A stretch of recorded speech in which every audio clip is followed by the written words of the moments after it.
বন্যাবাসীদের জন্য যারা বিভিন্ন আশ্রয় কেন্দ্র আছে, অনেকে ঘরবাড়িতে এখনো অবস্থান করছে, আমরা তাদের জন্য মন খুলে আগামীকাল শুক্রবার জুমার নামাজের সময় আমরা মন খুলে তাদের জন্য দোয়া করি।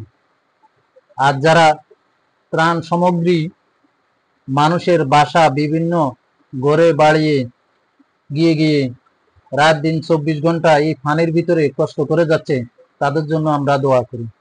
আর যারা অর্থ দিয়ে সাহায্য করছে, তাদের জন্য আমরা মন খুলে দোয়া করি। বন্যাবাসী অনেক কষ্ট করছে, কষ্ট করতেছে, অনেক কষ্ট হচ্ছে, ঘরে বন্দি, আশ্রয় কেন্দ্র বন্দি, মানবতার জীবন যাপন করতেছে।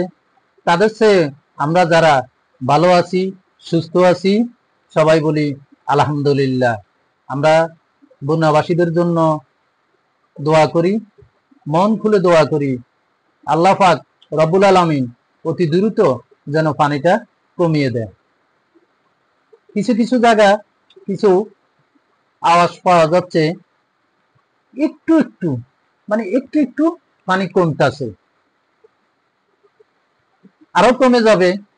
সবাইকে ধৈর্য ধরতে হবে।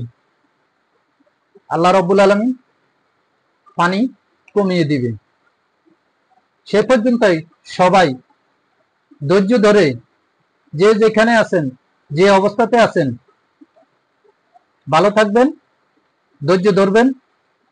এইটুকুই আমার বলা, আর বলার কিছু নাই। সবার জন্য দোয়া করি। যারা ত্রাণ সামগ্রী দিচ্ছে বিভিন্ন বাসা বাড়িতে গিয়ে গিয়ে, তাদের কোনো সমালোচনা আমরা না করি। অমুকে দিচ্ছে, অমুক বাড়িতে দিচ্ছে, অমুকে দিচ্ছে না, এগুলা যেন না বলি। আমরা তাদেরকে আরো অধীর আগ্রহ করে উৎসাহিত করি, যেন তারা আরো বেশি বেশি করে মানুষের দরজা যায় বিভিন্ন আপদ বিপদে হেল্প করতে পারে। সবাই ভালো থাকবেন, সুস্থ থাকবেন।